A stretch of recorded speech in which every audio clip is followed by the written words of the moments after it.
5 வருஷத்துக்கு முன்னாடி இருந்தவங்க தான் பணத்தினால அப்படி பண்ணிடலாம் விலைக்கு வாங்கிடலாம் அப்படின்னு நினைச்சுக்கிட்டு இருக்கிறாங்க. அது நடக்குது. ஏன்னா மக்கள் ரொம்ப தெளிவா இருக்காங்க. நீங்க தெளிவா இருக்கீங்களா? பதிலே பேச மாட்டேன்றீங்களே, அவ்வளவு அடிமைத்தனத்துல இருக்கீங்களா? எனக்கு தெரியல. நீங்க ஒரு மீடியா பீப்புள் ஏன் மைக்க பிடிச்சி நீட்டிட்டு இருக்கீங்களே தவிர, ஒரு கேள்வி, உங்களுக்கு நீங்க நினைச்சத சொல்றதுக்கு சுதந்திரம் இருக்கா? பதில் சொல்லுங்கப்பா. நான் உங்களை கேட்கிறேன், நீங்க நினைச்சத மீடியால சொல்றதுக்கு உங்ககிட்ட சுதந்திரம் இருக்கா? சுதந்திரம் இருக்கா? முதல்ல பதில் சொல்லுங்க. என்ன கேட்டீங்க? என்ன கேட்டீங்க? இருக்காது. நான் இருக்குமா இருக்கா இல்லையான்னு கேக்குறேன்.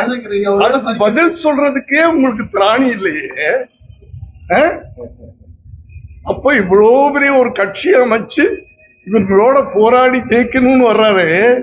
அவருக்கு எவ்வளவு எதிர்ப்புகள் இருக்கு, ஆனா பயம் இல்ல. புரியுதா? என் படங்கள்லாம் உங்க வயசுல நீங்க பார்த்திருக்க மாட்டீங்க. எனக்கு பயம் கிடையாது. சோ என்னுடைய ரத்தம் தானே.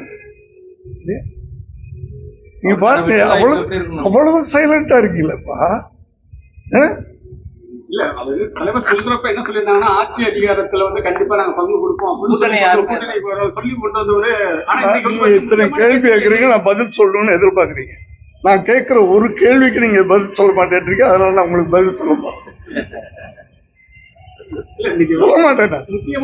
இல்லப்பா, நான் கேட்கிற ஒரு கேள்விக்கு நீங்க பதில் சொன்னீங்கன்னா அடுத்த கேள்விக்கு நான் பதில்.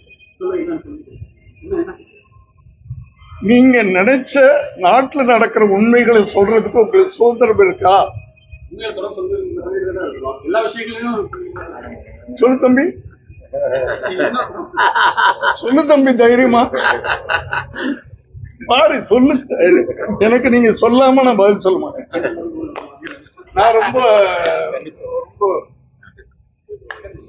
ஒரு மாதிரியான டேஞ்சரான தெரியுமா?